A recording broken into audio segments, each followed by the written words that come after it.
Oh, hello. Yeah, we're here. I can hear you now as well, Gwen, if you want. Oh, cool. Shit, I'm hearing myself again. Why was this? We never understood why this was a thing last time. Hi, we're here. There's no point in us being mysterious. I'm gonna... Yes. Oh, fuck. You fiddled with stuff last time, and then... I did nothing. You just suddenly said, what did you do? And I was like, nothing at all. Maybe it'll go... No. I hear me. Hold on. Oh, hang on. Maybe. Hang on. Hang the fuck on, Gwen Frey. Okay. Did that fix it? Yeah, that fixed it. Okay. Yeah, we're fine. It was me. It was my fault. I don't know why it fixed itself last time, but it was my fault. I have a soundboard, ladies and gentlemen. Is how much... Actually, I can just fucking show you. This is how much I am not fucking around. I got a soundboard, right? And I got 2 outputs going towards... going out of one microphone because I'm a fucking genius. So I can... so I can just send Gwen one audio stream and you the other. Yes, Gwen. What do you want to talk about? I want to talk about how you're focusing the camera here, because I noticed you like clip the top of the screen and move me way up. Yeah, well, the problem... Okay, let's have some reality here. Look, if I move this up, I get this weird double Gwen situation going on. Oh, okay. Which is really annoying. So that is as good as it gets. Oh, I gotcha. Okay. So I gotta... Maybe I could like... Oh. If you can adjust yourself to this, yeah, all the better. We should like do tests. Well, I meant to, but oh, she's back. Chat first, so we get that 5 minutes of like figuring out what we're gonna talk about. We should have done that. We should have done. There's many things we should have done, but you know, here we are. Holy crap, that's a decent soundboard. Thanks, Sniper Echo. I tried to do things correctly. All right. Chat, you're going to do our homework for us? Yeah. Everybody check Gamma Sutra or whatever your news situation is and report back what the news is. Yeah, tell us what to talk about. We've got a couple of things, but this is obviously this is before the show. This is just cash, us just hanging out with everyone in the stream, just, you know, keeping it cool. Is this us being cool? This is us being really pretty fucking cool, Gwen. Actually. Surfing Gamma Sutra. Yeah, yeah. I heard, yes, we could talk about Steam not allowing sexual content. I don't know tons about that. I mean, so long as I can keep my Kingdom Hearts sex fiction, I'm fine. Like, you know, as long as I can still do that, no trubs. That's serious. I mean that. I'm super into it. No, I'm not. Clark Kent's already covered every story already, according to, I can't say his name, Peter Triplez. There you go. I probably said that wrong, but there we go. What's wrong with 2 of Gwen? A lot, Sniper Echo. A lot. Alright, you need to stop being a streamer for a minute. We gotta figure out what we're gonna talk about, Chris. Okay. Right. So... Who the fuck's talking to me on Facebook? Go away, Facebook. So, this is what the beginning of podcasts are like that you don't hear. That, like, we don't even record. Just me and Gwen being like, so what the fuck are we gonna even talk about? So, Microsoft, new Xbox hardware. They're apparently doing that. That's apparently a thing. You'll link that. I want to check that out. I'm gonna link that. I'm gonna link that in your chat right now. Bam. You're doing weird streamer voice already, by the way. Am I? Oh, shit. Yeah. Sorry. That voice you do when you're performing, you're doing that right now, but it's weird because, like... This is normally just a conversation between the 2 of us, so we talk normally. Yeah. And I'm not saying I'm going to link that. Bam. I need my warm-up time, man. Okay. Microsoft used to like Xbox. This is why we should do this before... Yeah. Also, your streams are a very different speed. Like, when I'm playing the music and the starting soon... You're like immediately awkward about it. Like, what the fuck are we doing? Just start. And I'm like, what do you Well, the thing is, like, otherwise I'm sitting here listening to this music and it's like, we can't actually talk though. It's true. And you wanted to talk about my taste in music as well, which I think is beyond reproach, quite frankly. It's fine. I look through and I try and find things with no words in it that I know I can use. Like, that's Devolver Digital music, so I can use that. Last week, it was stuff by Dose 1. I know I can use that. So, I'm not just going to put Kiss on or something like that and blow all the copyrights on your channel. That's for me. Okay, so the new hardware could just be a controller. Well, that's what, yeah, people are thinking. Like, it's a bit odd if they were going to announce new Xboxes at Gamescom. But, who knows? They're saying it's going to be things. Alright. Maybe we're already live, and this is weird. Let's just start the episode. Okay, I can just hit record. Hey, it's my Currently Faith podcast live. Okay, it's my only current podcast. Oh, you ruined it immediately, Major. I did. Like, shit, dude. We were doing so well. We're gonna ignore... We'll talk to the people in the chat at the end. Otherwise, it's weird, because, like, you understand. But if you guys do want us to talk about anything, you can put it there, and I'll notice it, and I'll bring it up in a natural way. He's actually pretty good about reading the chat. I don't know how you talk, like, have a conversation and also read other people at the same time. Years. Like, I don't know how you... Years of practice. Also, when interviewing people, I sometimes do find myself just drifting off. And I also have to go, oh, yep, what were the things they were talking about? And I've kind of absorbed it so I can give a good enough, like, response. So I can, I can multitask. Right, should we do this thing? Yeah, probably. Okay. Cough twice, spit. What's up, Tentaclubs? How you doing? Shit, okay. So we'll open with... I don't know if we have enough content today. Whatever, we'll start. We'll find out. Let's do this thing. Hi, Gwen. Hi, Chris. How you doing? I'm good. I'm good. I am good. How are you? I'm good as well. Yes. I think we've established goodness. Yeah, I think we have. We're recording this... well, I mean, that's a route we can go down, but it'll get dark very quick. As established last week, we are doing this live on Twitch at the moment, but this is the portion just for you, podcast listener, and the people on Twitch as well, so they get both. But, you're listening to this now, so it's fine. Anyway, Gwen, how's your week been? Has it been good? Yeah, it's been good. I mean, there hasn't been that much going on. Well, let me rephrase that. All I do is work, and that's really boring to talk about. Just been getting a lot of work done and stuff. It's difficult juggling multiple projects, but, you get through. How was your week, Ben? I heard you played, you went back to No Man's Sky? Yeah, I started playing No Man's Sky again, and I realized I'd kind of absorbed, like, because I didn't realize that there was a big update coming or anything in, like, a week, and I think I just absorbed people talking about it on Twitter more and more. I'm suddenly like, I should play that again. I think I'll play that. So what are they adding? Why is it back in the news? So it's quite a big update. You're going to be able to actually play multiplayer with people in No Man's Sky. So groups of people, you can all run around doing stuff. This is actually a game that flew completely... well, I mean, I know all the drama around it, but I never actually played this one. Huh. And I thought it was multiplayer before, right? No. In that kind of, like, in a BS sort of way, theoretically. In a very BS sort of way. Yeah. It was a very... it was like you could bump into someone, but you won't ever, because the universe is so big and you'll never meet anyone. But we're saying that there might be some of you on the same servers, but I don't even know if there was servers, or who knows. But it connected online because it would upload all your data. Like when you found a planet, you could name it, and species, you could name them, and all that stuff. And in theory, other people could find your planets and stuff. Is that...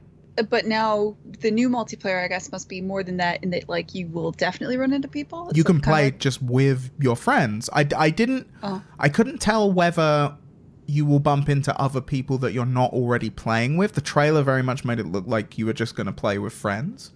But that's the whole thing. You can play it in third person now. That seemed to be a big deal for people, which was actually kind of cool because you could just see your ship all the time, and the ships look quite nice. Dude, that's non-trivial. They went from a first-person game to a third-person game? Mm-hmm.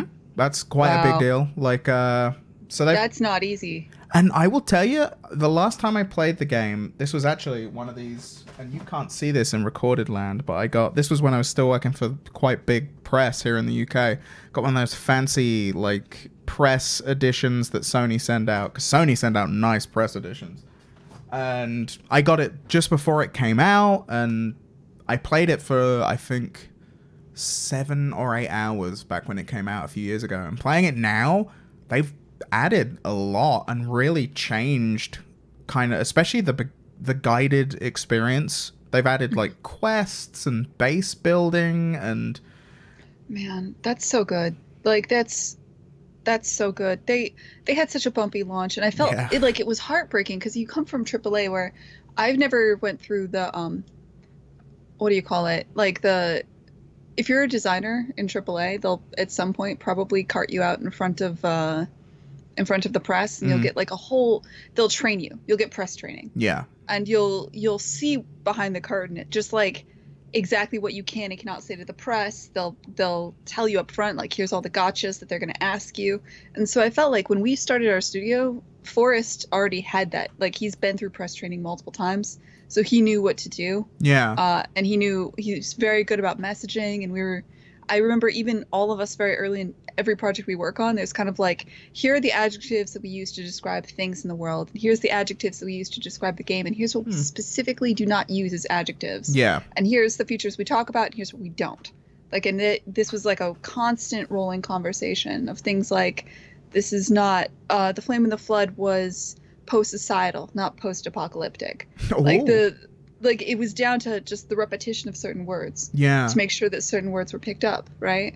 And we all had to kind of be on message. And so I think I was really lucky that I got to work with Forrest, who got to go through that press training from, his time at Chaos and his time at Irrational, because that really helps out. And let me tell you, a lot of people start indie studios, they do not have that, like not even a little.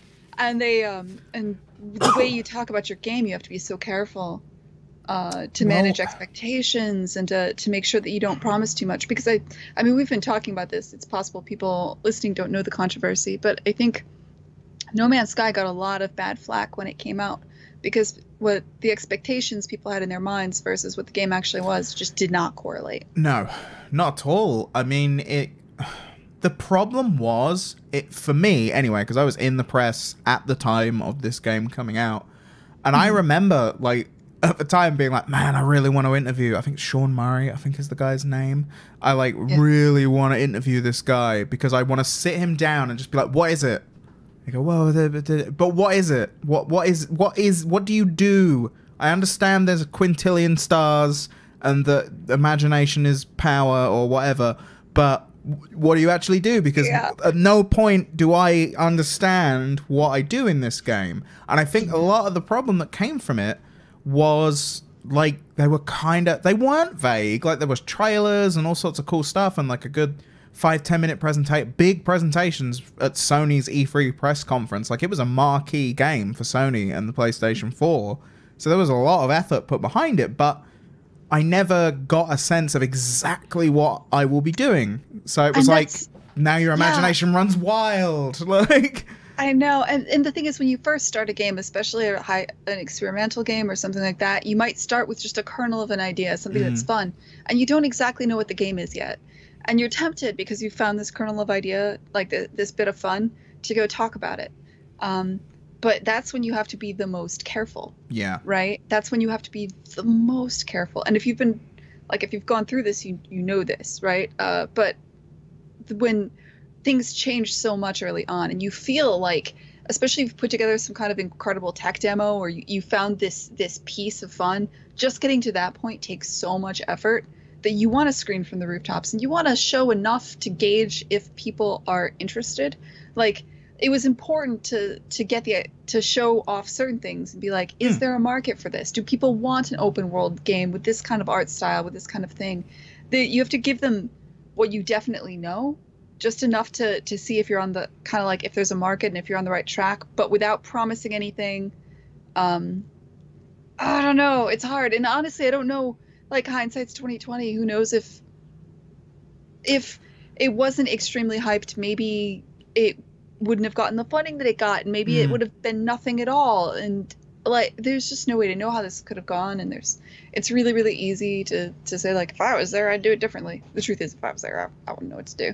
But like, Yeah. Well, this is a tiny studio being positioned by Sony in exactly the same way as some of their, well, all of their AAA games. So any of the huge games that they had coming out at the time, like Uncharted 4, I think maybe came out around, that was a thing that was being hyped around the same time because it was a good free E3s that I think No Man's Sky went to.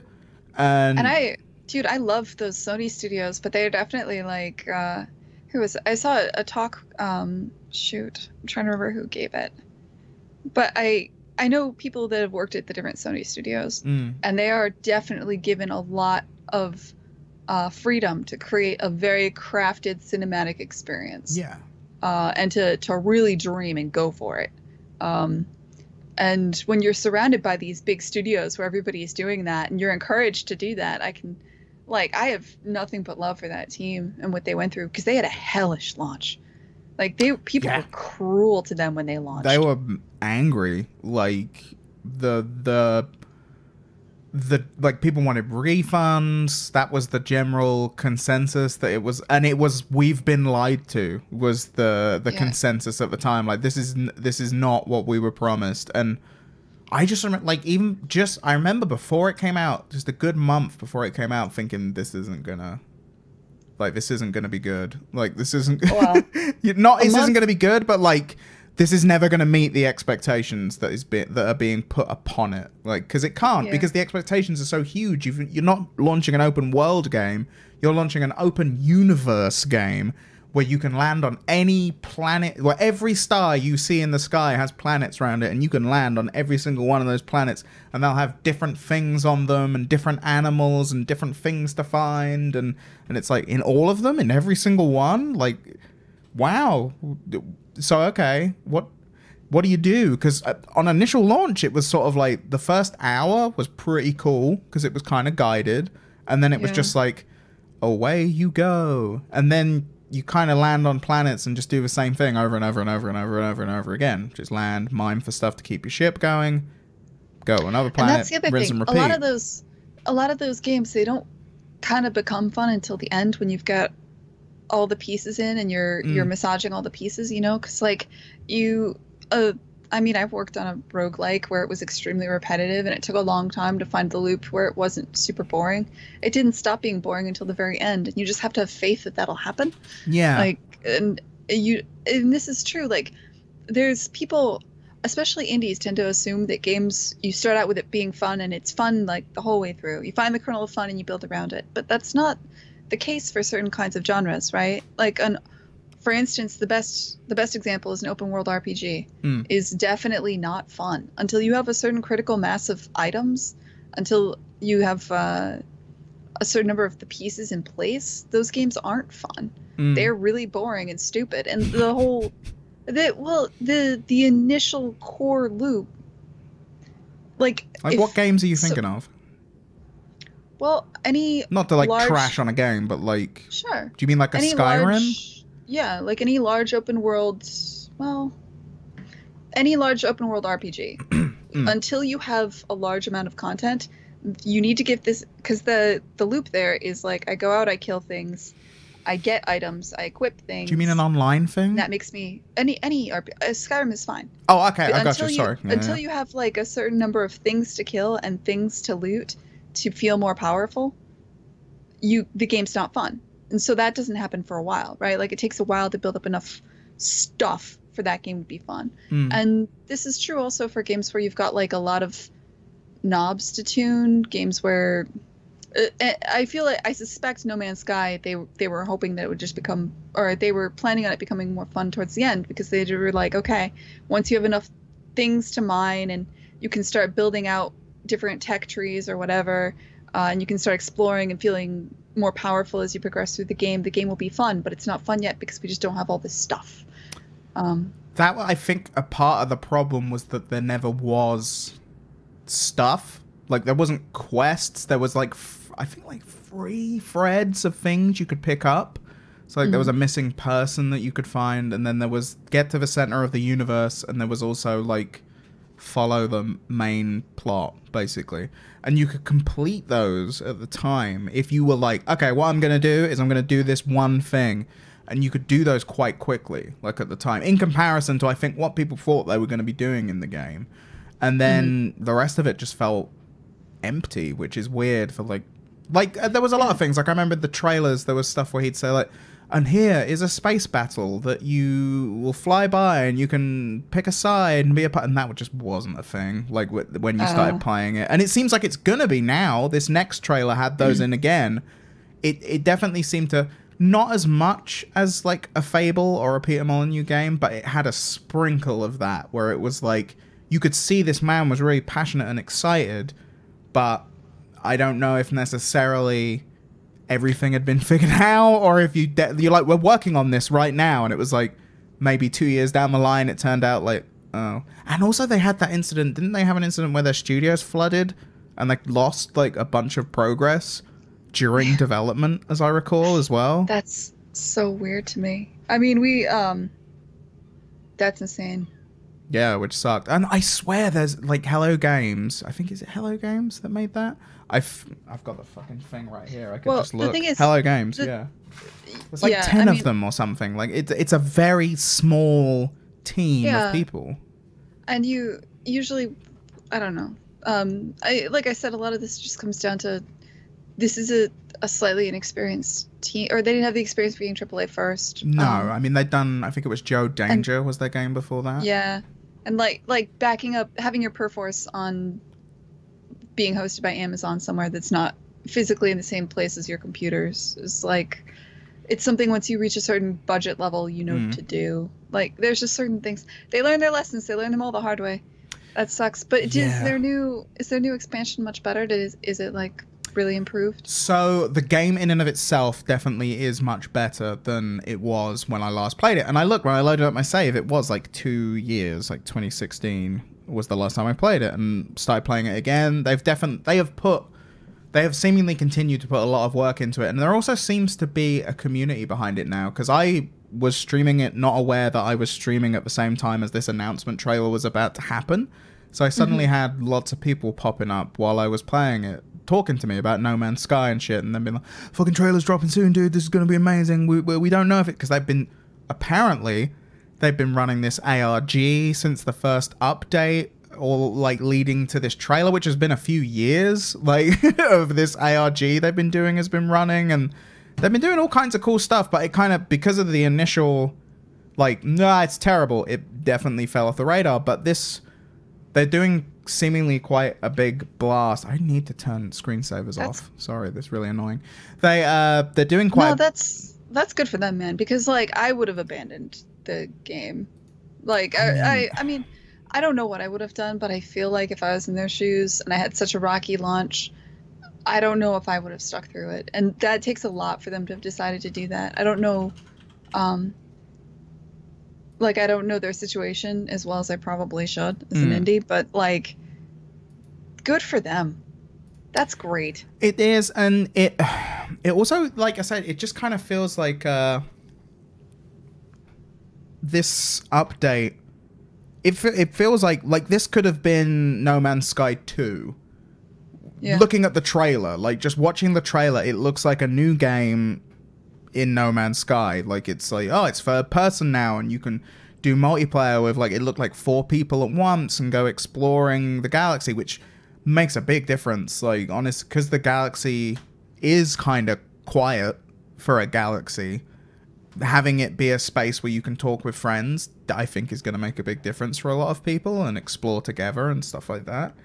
And they've added a photo mode now. I know that's kind of the done thing, seemingly, with Sony games, but like, it's a beautiful game. Like, still, like, you play it now to this, like, even a few years later, and you're like, wow, this game looks really nice. They did a really good job with the visual style, and yeah, it's impressive that they, like you say, that they stuck with. I mean, who knows how much of this is they had to or whatever, but like, I imagine a lot of money was sunk into No Man's Sky, like, by Sony and by them and whoever. Yeah, I mean, like, I try to put myself in their shoes. On the one hand, keeping it going would have been really hard.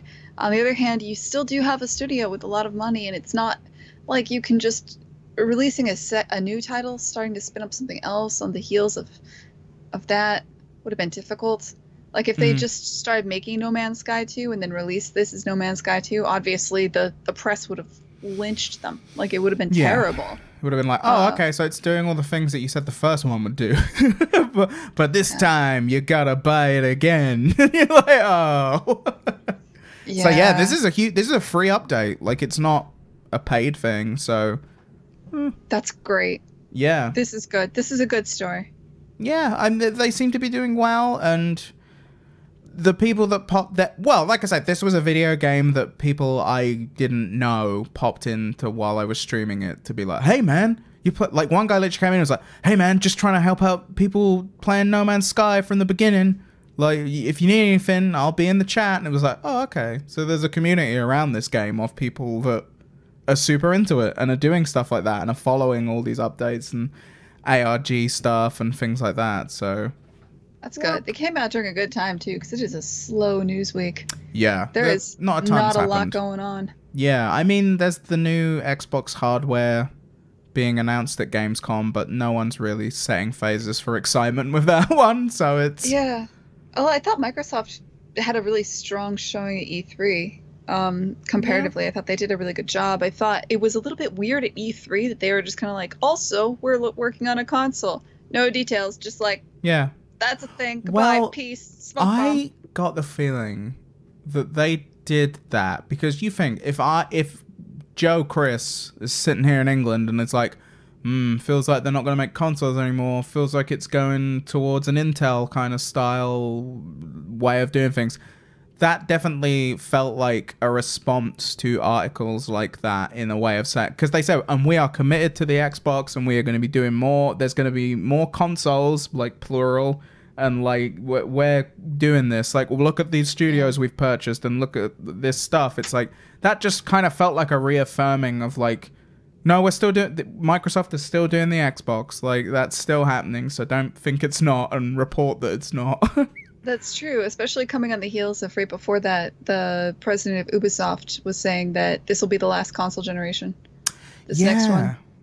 To be fair, So- like, it's I always equate that to Hideo Kojima saying that Metal Gear Solid 2 was the last Metal Gear Solid that he would ever make, and it's like, yeah, people say these things, but then they just gotta. I don't think this is going to be the last console generation. Just purely because, I mean, particularly with like Sony and Nintendo are doing so well, and Sony are so hardware focused as well. And it's like, it's not like Sony are releasing their exclusives anywhere else. Microsoft are at least doing the PC thing, so you can kind of see where that might lead to instead of having a box that they're selling people. But Sony and particularly Nintendo as well, Nintendo are doing crazily well. The Switch. I have no words. That's unbelievable how well the Switch is doing. I don't think they're. Have you heard much about the Labo? Like the little. Kind of came and went. Like it was. Yeah. It felt like it's a such cool idea. I immediately knew it was nothing I wanted to do. I'm not practical, and I'm also have zero intelligence. So programming and building, I was like, no, it's not for me. Very cool though, but it kind of came and went. Kids liking it. Well, that's Like, I kind of could what it's see- aimed at, yeah. right? Like that you could. I don't think they were thinking. I mean, obviously with Nintendo stuff, plenty of grown-ups do like it. Tons of grown-ups do like it, but Well, the Switch, like anecdotally, everyone I know that's obsessed with the Switch is a dad. Like the ability to just play a hardcore game in your living room, take it off, go like rock the baby to sleep. There's dads and I'm assuming moms, I just don't know many of those for some reason, just love it. Like love the Switch. yeah, I remember a friend of mine when he first had his kid. This wasn't with the Switch because the Switch wasn't out, but the Vita became his favorite console because he could have his newborn baby like this and sit and play Minecraft at the same time. He was like, oh, it's great. So while in the 4 hours I can't move at all because this is when the baby's asleep, I can sit and play Minecraft like, rather than just do nothing at all. Yeah. So yeah, it's got those advantages. But yeah, the Labo was an interesting thing. I mean, it's a pretty powerful programming language in terms of the things on launch you saw people doing with it, like in terms of what they could build with it. It kind of looked like that thing, visually, it looked like that thing you're using, Blueprint, with the connecting of the lines to the things. With the visual scripting. Yeah, it looked like that. Like, admittedly, it looked like a less aesthetically pleasing version of that, which was odd for Nintendo because it's all like kind of black and white and doesn't look too nice. But it still kind of looked like that. It was like this goes back to there's fun in making things, and I've said this like a million times. It's one of the reasons why I love what Media Molecule is doing. It's really fun to make things, and anybody that can tap into that is, I think it's a hard market to hit, but if you can tap into that in a way that's somewhere between, like Minecraft is building, there's lots of games where you build, and there's lots of games where, and then obviously Media Molecule in the past with has made games where you can make little games, and a lot of people, if you look around, people are using Unity and Unreal to make games. Like there's a whole spectrum here that's between game engine and game that I think is interesting. I think it's that I've said this a million times. I think there's a lot of unexplored design space on that spectrum of just letting other people make shit. Well, that's I think we talked about this after I interviewed the dude, didn't we? Like about dreams. Yeah, we talked extensively about this already. But but that shit feels like that's the first company to actually go, wait a minute, like we could go full fucking, the fact that you can make music in there and like all sorts of shit. I was just like, oh, okay. And again, I'm a stupid guy who can't build things, but just talking to the dude, he was so fucking infused about his product that I was just like, well, shit, I'm gonna have to buy it now, aren't I? Even though I will probably never make anything, I'm still like, oh yeah, this is a good idea. But yeah, there you go. So you touched on something briefly when we were talking about No Man's Sky. You mentioned how like the media training and kind of the difficulty of being an indie and knowing what to say and how much to say. Like, have you encountered that before? Like, did you encounter, I guess because like you said with the Flame and the Flood, Forrest was kind of already trained, so maybe you didn't have to worry about that so much. But like, was there, or is there now? Like, I feel like you must have a balance of like, even when you're streaming, like, oh, how much of this video game can I actually show? Or how much do I want to show people without spoiling it? Like, I don't know. Well, there's a difference between a commercial product, like what we're doing at work, which I can't tell you anything about. Yeah. Because we haven't worked out what we're going to say or when we're going to say it, and that there's like a careful plan there, right? Of what we say and when, and what words we use when we do start talking about it, and a certain vocabulary when we do start talking about that game. So that's actually very carefully constructed. The stuff I'm doing with Kind, this is a passion project, so I kind of don't worry about it so much. Maybe I should. I don't know. But it's so far under the radar that I'm just not that worried about it. Like, I don't think Polygon's gonna do a piece on like a grid-based puzzle game being made by a solo dev in a basement. Like, I don't probably think not that's now. Gonna... Yeah, like a year out. Like, they're probably not gonna. Like... Yeah, like there's just the hype train isn't there, so I'm not super worried about it, and I don't anticipate the hype train really being there. It's different when you're working. It's just different scales. Like No Man's Sky was at a different scale where they had a lot of. Once you have a certain amount of money in the backing of somebody like Sony, though you have to be far more careful about what you show. But I guess a better example would be so before the Flame and the Flood was funded, back before we kickstarted. We had a lot more freedom to talk about it a lot more. We were, no, that's not true. Even during our Kickstarter trailer, we were pretty careful about certain phrases because we wanted to make sure the tone was sold well. Well, you were coming, I mean, we've discussed this before, and I imagine people that have followed your stuff know, but you were coming, your studio was a story because you were coming off the back of a big story, which was like the folding of completely fucking forgotten. Irrational. There you go. Yeah. I was suddenly like, the studio that made BioShock was all that was coming into my head. Irrational. Like, you were coming off the back of Irrational. And also, you, like, The Flame in the Flood, not to the extent that No Man's Sky was at all. But, no, like, The Flame in the Flood was... You know, it was pushed by Microsoft, and it was on an E3 stage. Admittedly, I don't think there was ever a point where, like, Forrest came out on a stage and was like, "Hello, this is our game." It was just like a ID at Xbox montage.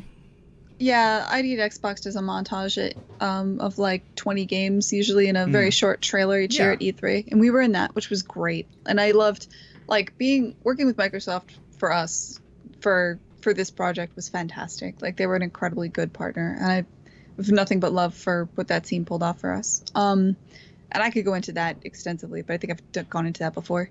I think, what was the initial question? It was talking about what when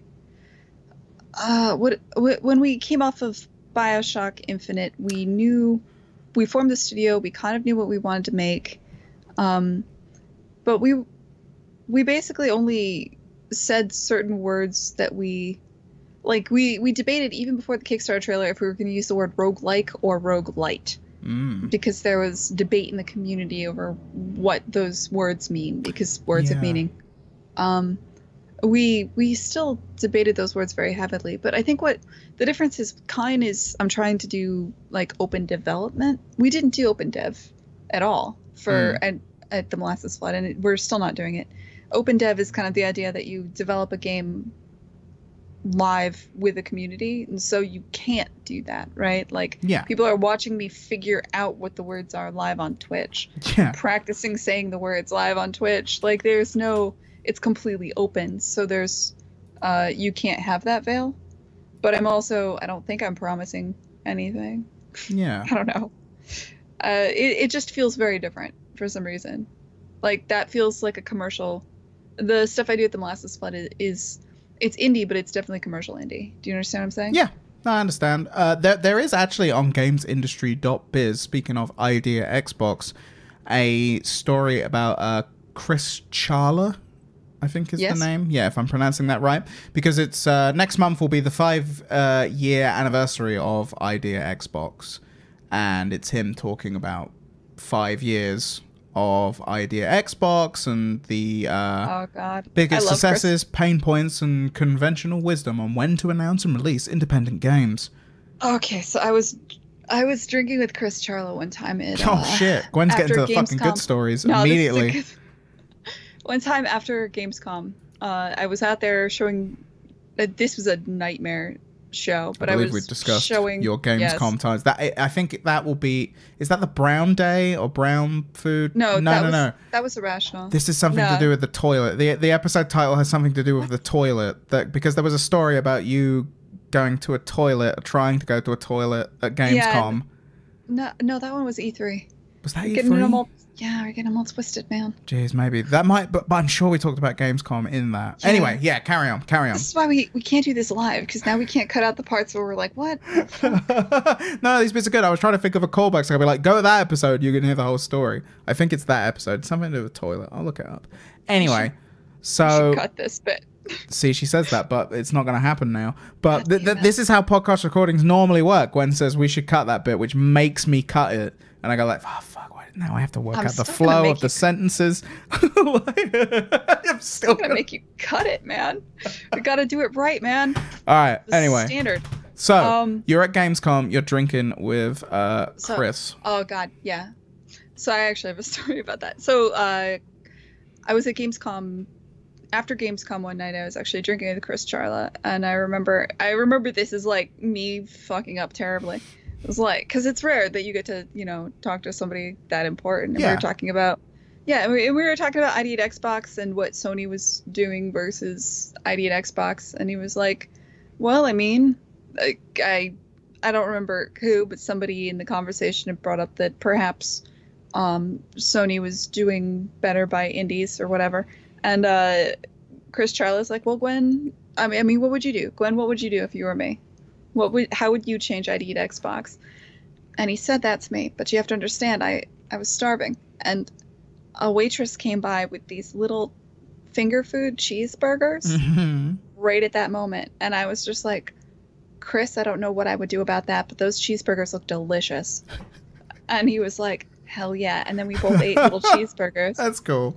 And that was like, I had this moment, right, where like some fucking nobody could have like impressed somebody important, you could have, or like changed things in some way, and instead I was like, God, I could go for a cheeseburger.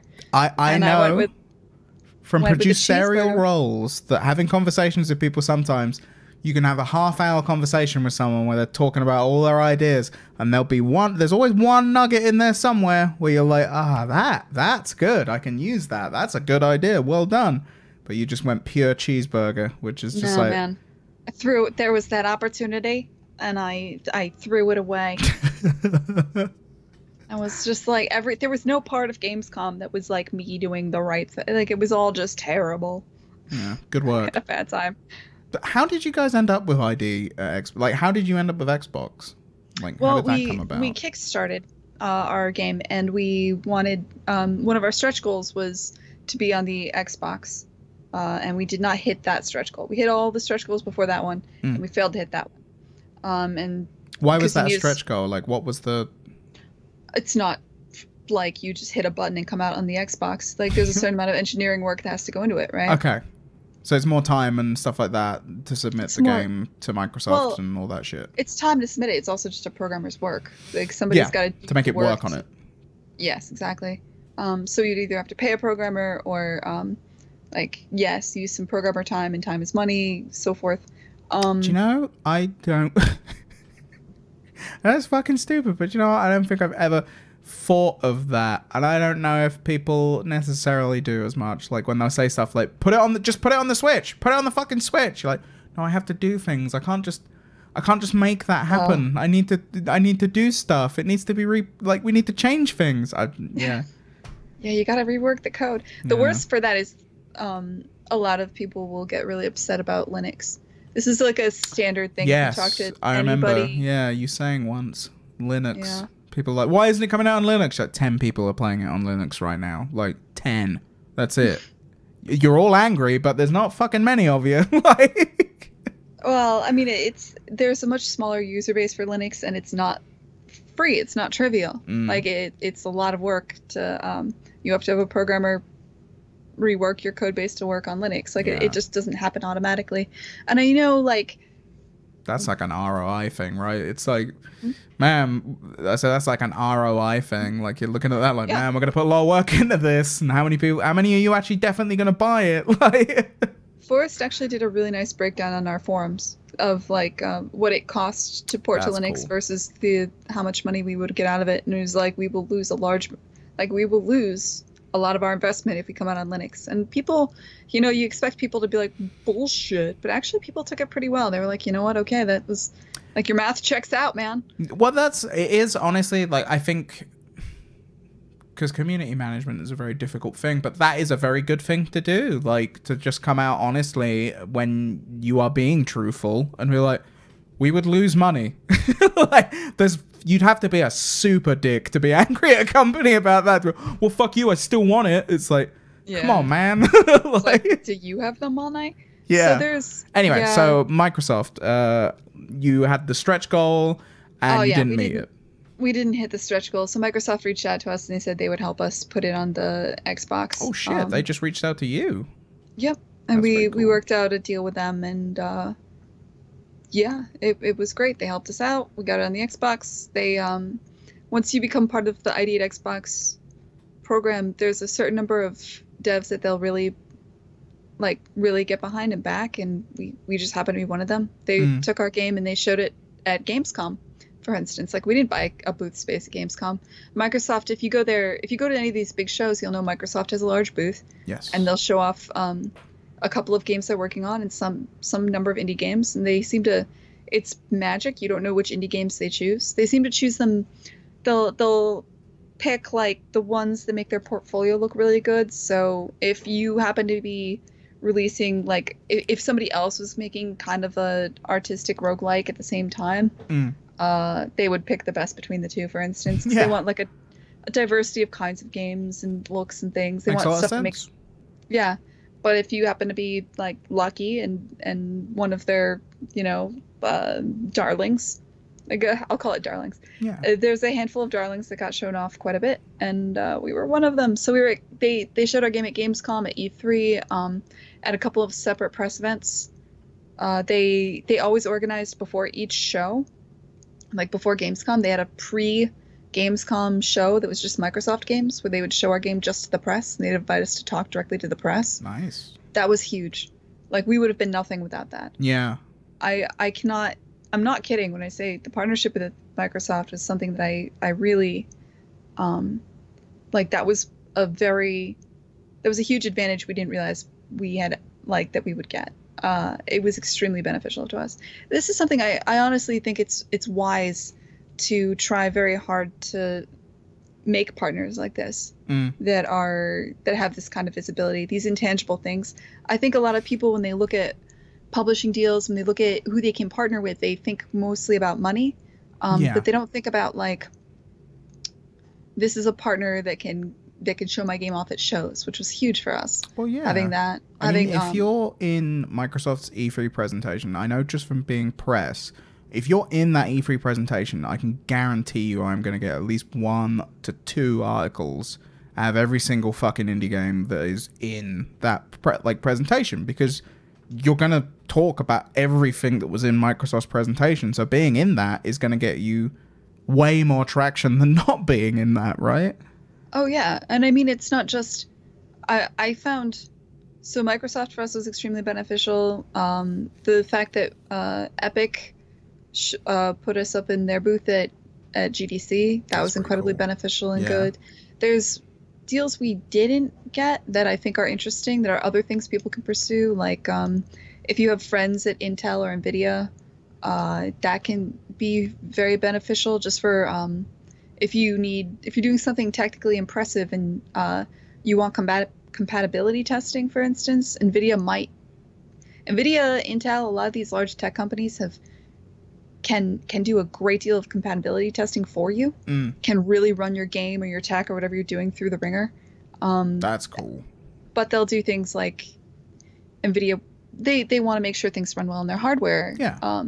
So it's just beneficial to make friends with people and make relationships with these larger companies if you can. If there's anybody that you're accidentally make look good, or what are other examples? I think NVIDIA I brought up because I know this is huge for us at Irrational.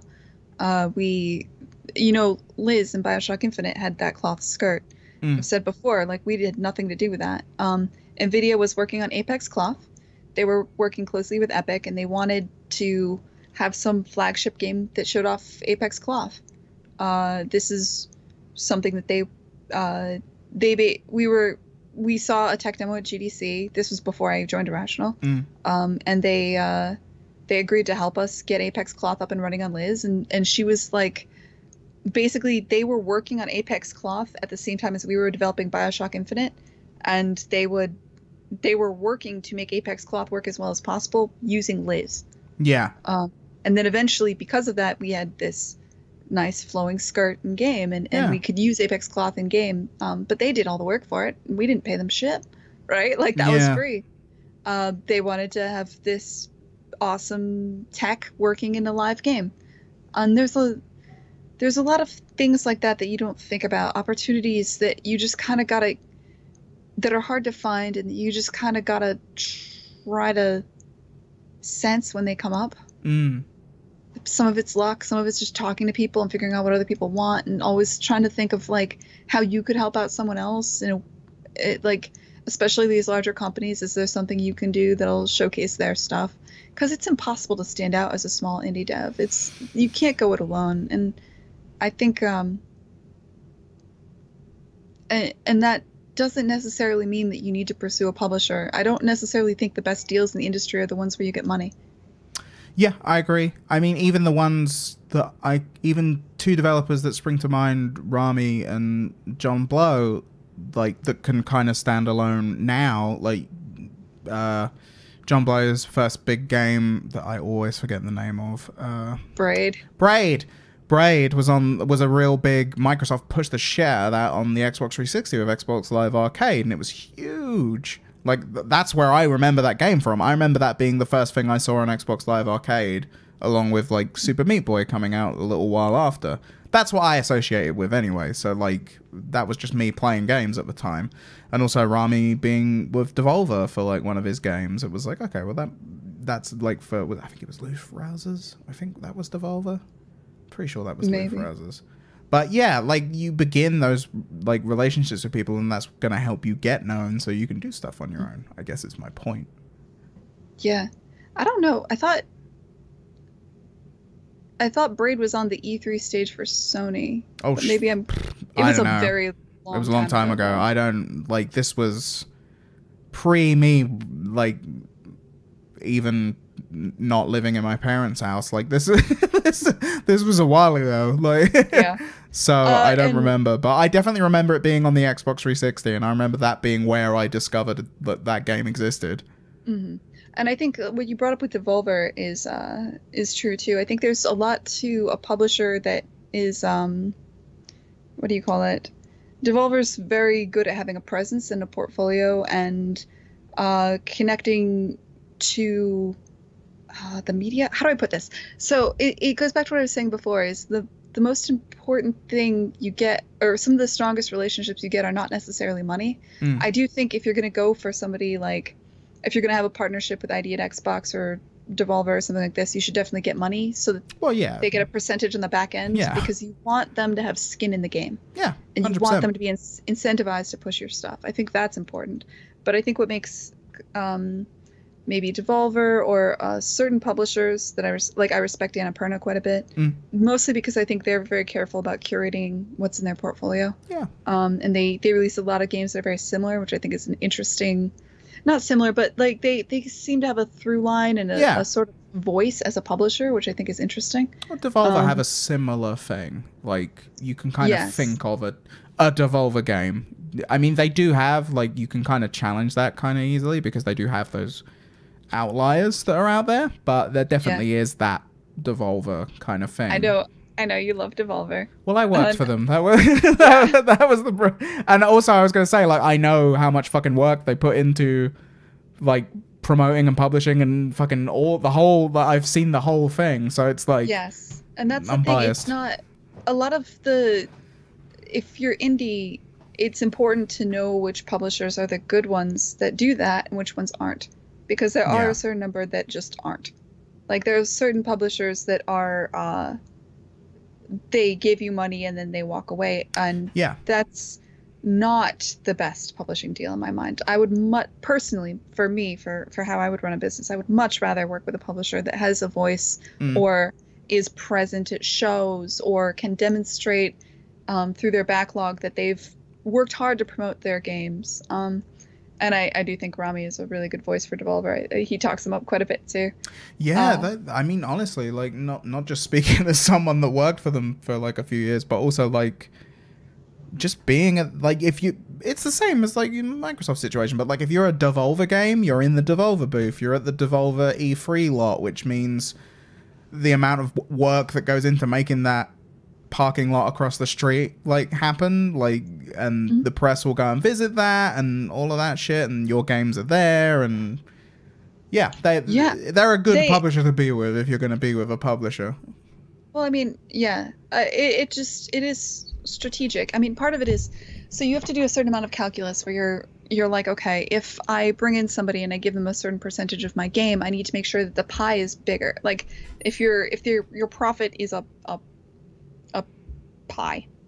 You want to eat as much pie as possible because pie is delicious. Hell yeah. But it's if you get a bigger pie, then giving up a small piece of that doesn't matter, so long as the pie is big enough, right? Yeah. And so you have to have confidence that you have the kind of game where a little bit more money and a lot more marketing will mean a much bigger pie. And there's certain games that are very niche where it's like, if Shenzhen IO had more money and more marketing, do you think it would have really been bigger? Maybe not, man. Like, that's got a very specific niche audience. Yeah. And so not every game necessarily fits this, right? But the kinds of games I think that we do at the Molasses Flood tend to be more best in breed games with a higher art fidelity, games that are, I mean, they're experimental, but they're not necessarily aiming at a very, very small niche. So for us, I think working with publishers has been very beneficial. I think, like, we self-published, right, initially, Yes. and then we signed with Curve a year after launch. Yeah. That and was the Switch version of Flame in the So Flood no. as well? We actually signed that for the PS4 initially, but in our contract, we talked about it in our contract, and we I can't give you the details of the contract, but because we were working with them, so advantages to different publishers. One of Curve's advantages is they started out as a port house. They started out as a shop that would take games and port them to other consoles. Yes. And it's something they're still quite good at. And it's one of the reasons why we approached them, because when we initially approached them, what we needed was, we were like, okay, we've self-published on the Xbox and on the PC, and we're broke. It's still a year out. Like, we can't afford to put somebody, like, to pay some studio to put us in the PS4. Let's find a partner and get this game on the PS4 and get a sliver of whatever that money will be. And so that was kind of our deal with Curve. But Curve's a publisher, and so they took it. We over time, we didn't want to manage making sure that we were in sales and stuff on Steam and keeping up a lot of that stuff. And so they took over that as well. And they just kind of, we let them take over publishing for everything. And it was very beneficial. They were the ones that said, hey, you need to get on the Switch. We will do all the work. We will port it to the Switch. You will do literally nothing.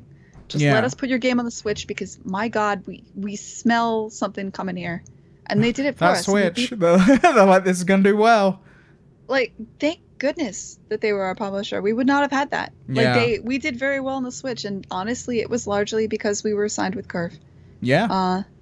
And so I've got, like, I mean, I know, and even now, like with Kine, I'm like, I would rather, gouge out someone's eyes than give up any fucking rights to a publisher. But on the other hand, that's so illogical and stupid, right? Like, there's so much definite advantages. Yeah. Yeah. No doubt. Yeah. Well, Gwen, I think this has been a very fine podcast. Has it been fine? Has it been? It's been acceptable? fine. It's been fine. Very fine, as in the sense of good, not as opposed to medium good. Like, it's been very good. Has it been double fine, or was it just no? That fine? They're seemingly a very good publisher as well. So there you go. It's all coming together, Gwen Frey. You're on fire. Well, thank you for being here with me, Gwen. We're going to wrap this episode up now. For the people here on Twitch, which you can watch live too on Wednesdays, it's 7 p.m. UK time, which I think is like, what, 2 p.m. in Eastern time? Yes, 2 p.m. Yeah, there you go. 2 p.m. Eastern time. You can watch it on twitch.tv/diregoldfish if you do want to watch it live. We're going to wrap up here now on the audio portion, but for people watching on Twitch, we'll hang around for a little bit and chat and answer questions and stuff. Gwen, thank you for joining me, and we'll speak to you next week. It's always a pleasure. This has been Gwen Frey and Chris Slight, and you've been in the Dialogue Box. Bam. And that, ladies and gentlemen, is how the sausage is made. You see how we started with nothing, and we just fucking killed it and went straight in with conversations. We do that every time, which is so goddamn good. Now, it was a long time ago, but I'm pretty sure Jonathan Blow fucking hates Microsoft. Maybe he does. I don't fucking know. I just know like, that that's what I knew Braid for. I was like, Braid, Xbox 360. Like, I wouldn't have fucking heard of Jonathan Blow if it wasn't for Braid on the Xbox 360. That's all I know. Like, yeah, most people got into indies from Xbox Live Arcade, to be fair. I don't think they get enough credit for what they did. Fuck no. Anyways. That was indie games. I'd never fucking heard of indie games before Xbox Live Arcade. Like, that was not a thing. Like, that I knew of. Anyway, I was like, there's games. Like, that's all I know. I hear of them or I don't. But then the idea of this created by a small group indie thing, that was totally Xbox Live Arcade. I mean, I was aware from Newgrounds, people making games on there. I knew of that before Xbox Live Arcade. Shit, I didn't even know about that. Yeah, like, people used to make Flash games on Newgrounds. So it was kind of cool. That's where Alien Hominid came from. And Super Meat Boy. It was just Meat Boy on... So when it got onto the Xbox 360, all us Newground people were like, oh, shit. Same with Alien Hominid when it went onto consoles. I don't need a new folder. Why am I doing that? Anyway, hello, everyone. Yeah. Bearded was that Outlaw. a good one? Yeah, was that any good? Yeah, I don't know. It's weird. It's because we do this live. I don't like... You don't get a sense of it? Yeah, I don't get a sense of it. Because, like, I'm, like, looking at you now. We didn't used to look at each other. Yeah, I know. Do you remember? I still remember Steve Gaynor. Steve. Like, the first time we did this. Oh, yeah, that was weird. Yeah, that was weird. Like, we did an episode a little while back with Steve Gaynor, and we all went on Skype at the same time, but he turned video on, and me and Gwen were like, oh, okay, we'll turn video on, because we never do. Like, it was like... I'm literally just sitting here like this, so it's like, what's there to see? Like, why do we need to look at each other? So like, when we don't need to bring that into this. I don't feel like getting ready in the morning. Yeah, it's like, oh god, doesn't matter. But yeah, then we went all video, or when we met up in Boston like last year, and you were just like, I think we were both confused after talking to each other for a year solid without any video. It was like, oh, yeah. You literally said. Just a phrase that I'm not used to that voice coming out of that face. I was like, yeah. I think that's okay. Like, is that fine? Like, that's fucking weird. It's weird. No, we've talked about this before. I met I don't remember who it was from Idle Thumbs. I met Jake Rodkin at a show. Yeah. And it took me a while because I met him and he's very tall. That's the other thing. And was it Jake Rodkin? I think it was Jake Rodkin. But yeah, I was by this booth and I met him and I was talking to him. And I didn't know who it was, but I knew the voice. I was just like, I know this person. I don't know how, but I know this person. But it's way too awkward to ask their name. It's weird as well.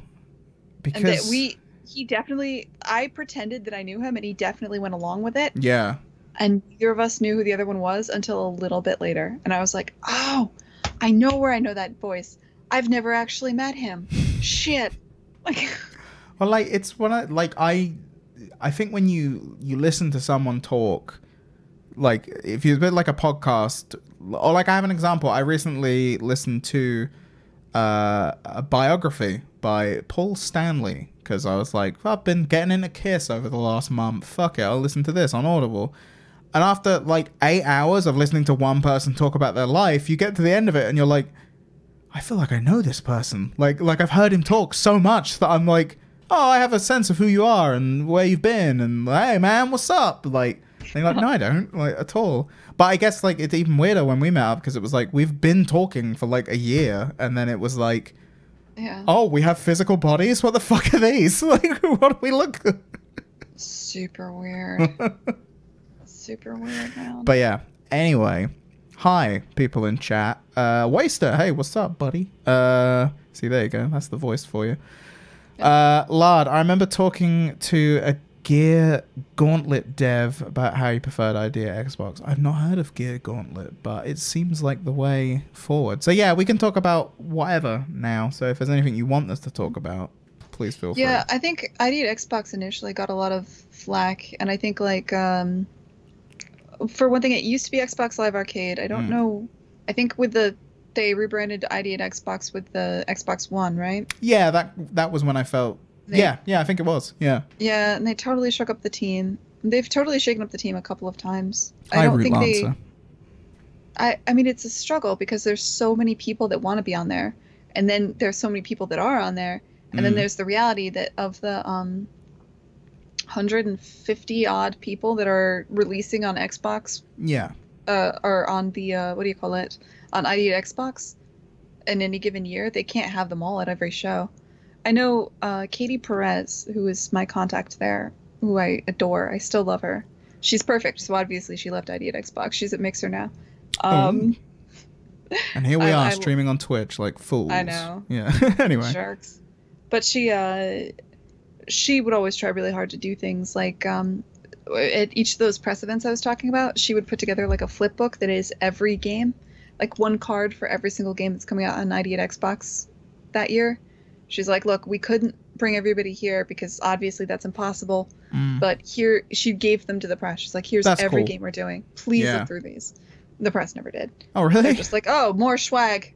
Because you get so much crap when you're at the shows. You know? You do get so much crap. Plus, the term press is very loose. Like, it's who is actually like, I'm here from youtube.com/me, and I'm press. It's like, are you really? Who's gonna see this? Nobody. ever. Well, Microsoft is pretty good about reaching out to legit publications. Yeah, again, I guess that's an advantage of Microsoft, right? Like they know their shit. They've been doing it for a while. Hey, Turns Bearded out. Brute Sniper. Hey, everybody. How y'all doing? Yeah, if you guys don't want us to talk about shit, then that's fine, and we can ride off into the sun. But yeah, it's Microsoft seemed like a good group to partner with. They are a good group. I'm gonna try to reach out to them for Con at some point. Not yet, but sure to hear first. Shit, I was gonna say you're just dropping exclusives. Obviously, well, please, they'll probably say no. Yeah, Maybe stuff at work. I mean, God, we've seen that game. It's terrible. What is it? It's about like some sort of dancing trampoline. I can't quite tell what's happening in that game. That's probably what it's about. That makes sense. Kind. It's the dancing trampoline game, right? It means no in German, like, or none. Like, although it's spelled differently with an E. What does kind mean? You told me once, and I don't remember. What does kind mean? Oh, it means a lot of things. It's adorable. I like it because it's just an adorable sounding word that sounds like kind. True. Also, it's short for something that I won't say, but is very obvious. Also, it's like not pig Latin. It's something for friend, kinem. Oh, look at you. Friends. 9 is 9 German. Yeah, but kein is none. Like to have none. Trust me, I got high school German in my background, so I fucking know this shit. Numbat Ninja was so engrossed in your project that you missed most of the show. Well, shit, you can listen to it on iTunes or whatever podcast provider you have. It is available to you. Are you really not going to cut out that bit in the middle? No, I probably will. Ah, good. Win. My strategy continues to work. Fucking every time. Like, it's I really did do that. Anytime I wanted him to cut something and I wanted to make sure of it, I'll be like, I would just stop speaking and be like, hey, Chris, you're going to cut this part. Yeah, she'll go, you should cut that. Which is good, and it's good and bad as an editor, and I will tell you for why. It's good because you definitely don't miss that you need to cut the bit. Like, it's there. But you may have cut it anyway, and you probably could have done it nicer if the conversation didn't stop and you didn't have to now try and stitch together like the two bits that now don't fit nicely, and it's like, oh, come on, man, let's fucking make this work. And now it's work that you have to do. But I'm not like a fucking amazing editor. There's probably someone who's like, it's fucking easy. You just it's like some sort of shortcut that you can type that does it. Like there's shit that like you can run podcasts through programs and it just cuts out loads of silences and shit. But I don't do it that way. I would like to hear more in the future about partnering with larger companies like Microsoft. I assume it involves equal parts, hand you a kit and walk away, and micromanagement. Well, it depends. It depends on what your deal is, right? I mean, there's deals where if somebody has given you a large amount of money, they're going to care more deeply that they're going to want to see what their money is doing more. Also, it depends on your deliverables. Like a lot of deals will be structured so that with certain milestone payments, if the payments are large enough, and those milestones will usually involve like, by this date you need to give us a trailer so that we can drop it at E3 or some show that, it really depends on who you're partnering with and what they're doing. The fuck's going on in your house, by the way? Oh, it's outside. I have the windows open. Oh, that's fine. Okay. There again, speaking of being an editor, sometimes you have that shit happen. You're like, do I leave it or do I cut out this bit of conversation? It's a difficult balancing act, people. But anyway, you were talking about Microsoft and giving you a thing. Do you care more about the perspective as AAA or as indie? Because it is very different. Like when you're indie, you're just so small. Like it's so, you don't have the weight. I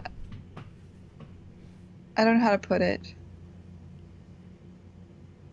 I mean, it's harder to get these opportunities and you have to kind of latch onto them and pray that they work out. Whereas like an indie, the opportunity that NVIDIA is going to show up and just do cloth for your main character for you and dedicate 2 programmers probably not going to do that for full time to your project. Yeah. Like no. Hey, like, Gwen, we heard.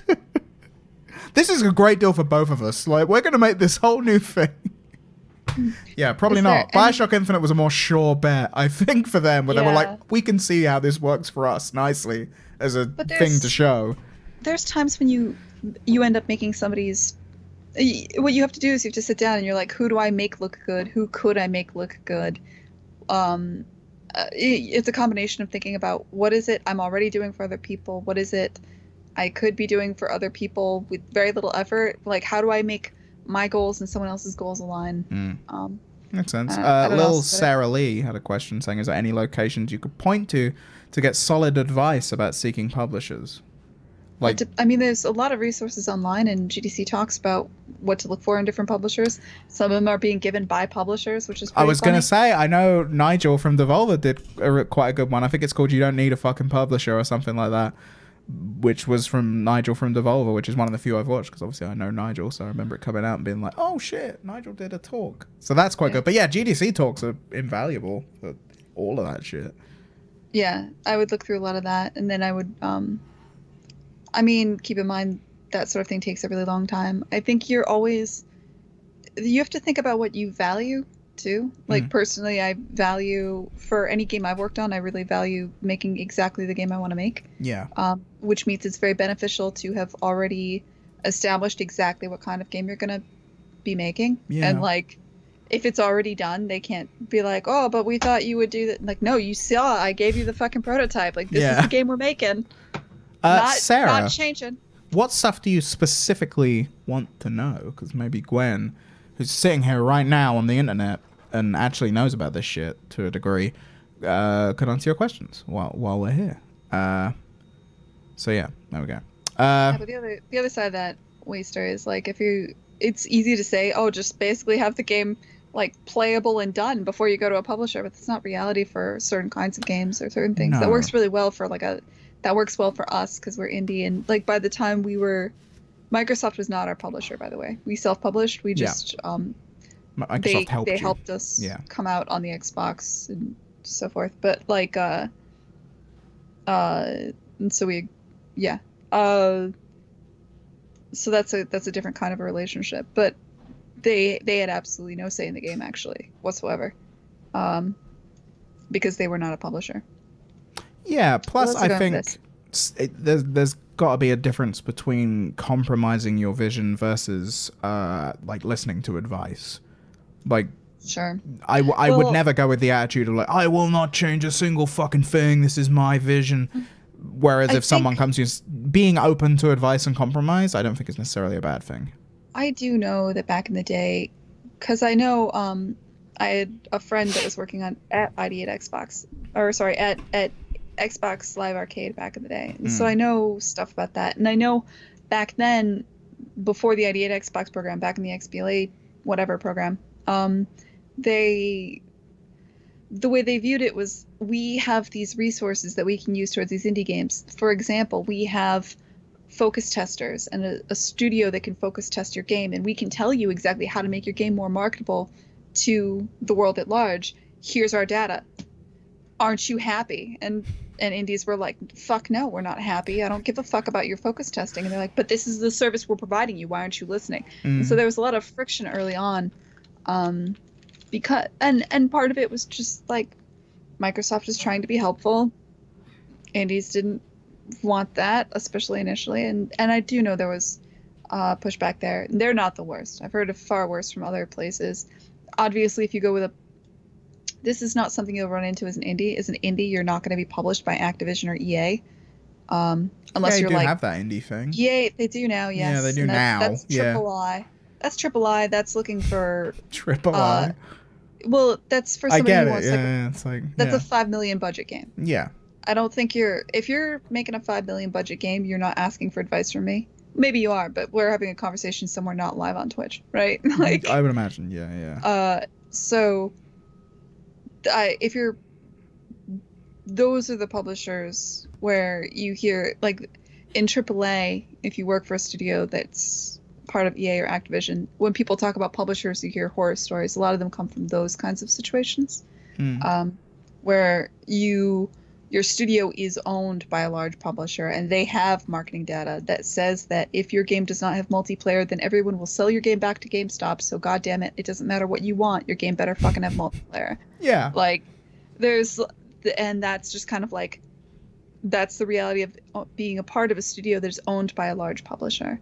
But that's, again, like I don't want to confuse these two things because it's very different to be indie being published by somebody versus being a studio that's owned by a large publisher that's not indie versus AAA indie, like commercial indie dev. It's all very different, and your strategies are very different.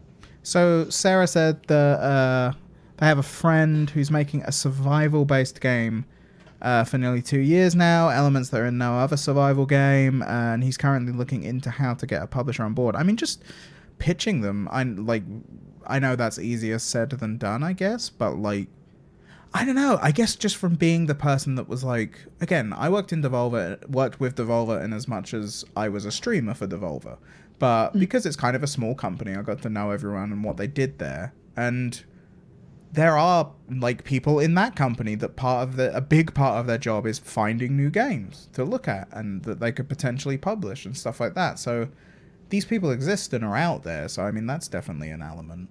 So you're selling your friend that's making this. Let me try to find this. Where she said this. 1817. Little Sarah Lee.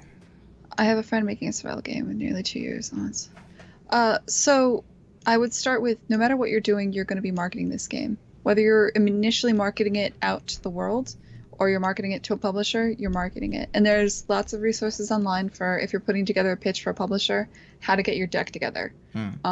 How to make sure you look like you, if you've never shipped a game before, if your friend and their studio / I don't know if it's a solo dev or whatever, has never shipped a game before, they have a very large uphill battle in getting people to take them seriously, because publishers get slammed with shit tons of games that are just kind of like vaporware. They'll never happen.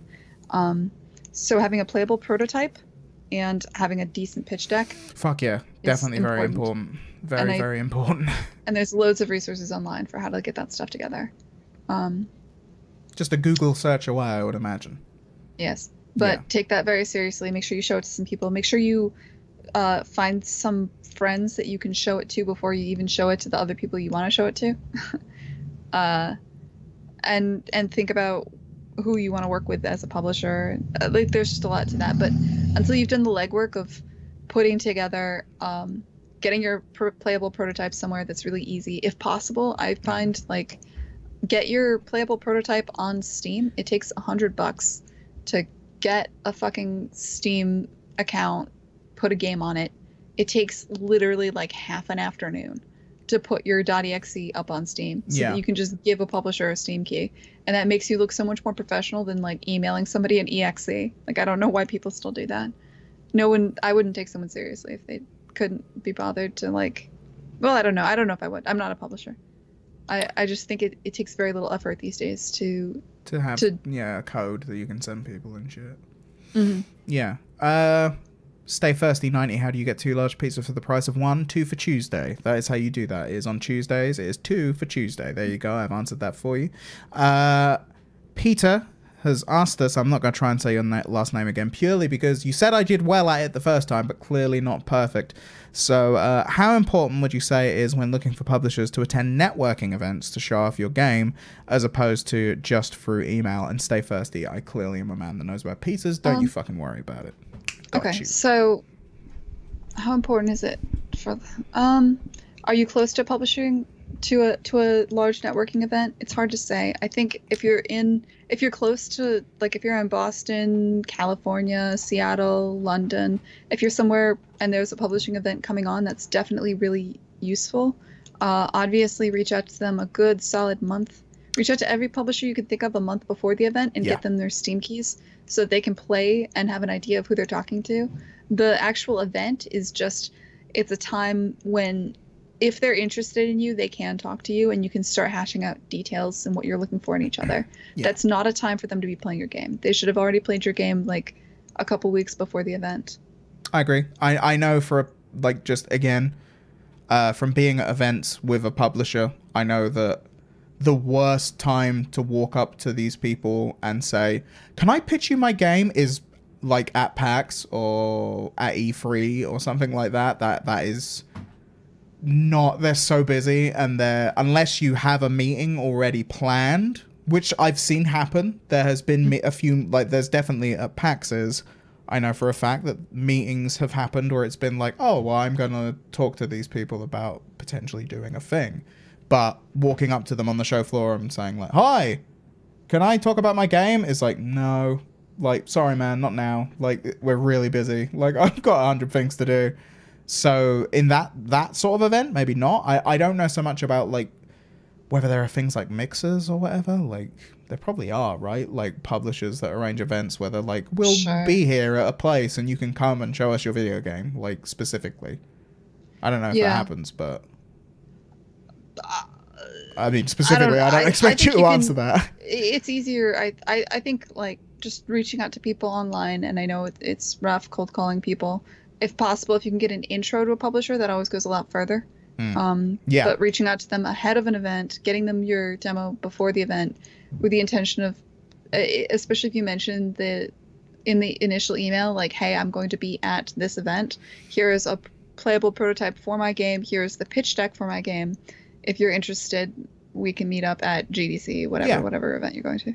That is definitely a good plan. And then, if they're interested, they'll say, cool, I could do this time on this day and stuff like that.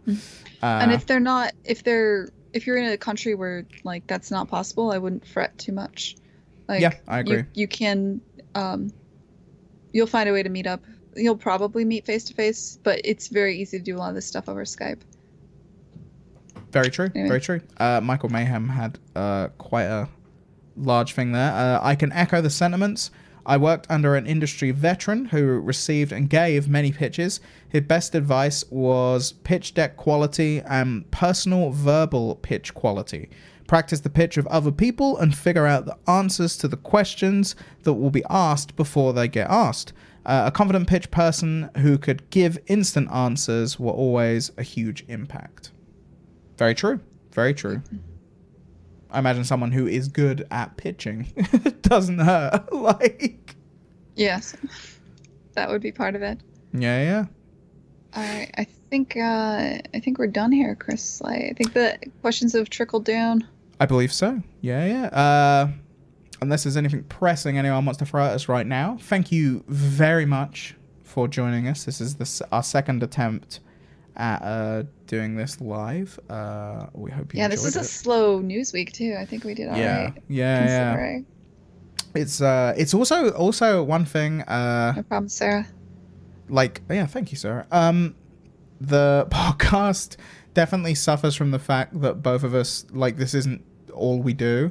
So, like, if we've both had busy times or shit's been happening, we come to it and we're like, oh, shit, yeah, okay, cool, let's do it now. And then we're like, what are we ready to do? And we're like, I don't know, we'll just figure it out.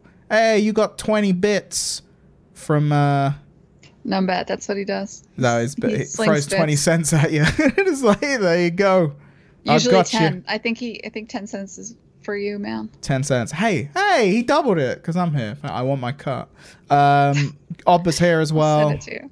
Dude, thank you so much. Thank you for being here, everyone. We will be back same time, same place next week.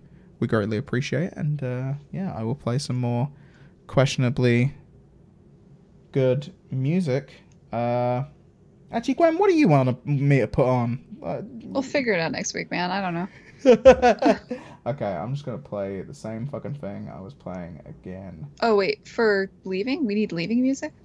Well, I normally put up like a goodbye thing, right? Although I guess you're just start and stop. Like I'm used to the whole like starting soon. Thanks for watching. Like be right back. Like screens and things like that. Don't fucking do what I do. I don't know what I'm doing. Yeah, good point. Gwen doesn't know what she's doing. No, man. Thanks for watching, everyone. We'll see you soon. Bye. This has been Gwen Frey and Chris Light, and you've been in Dialogue Box Live.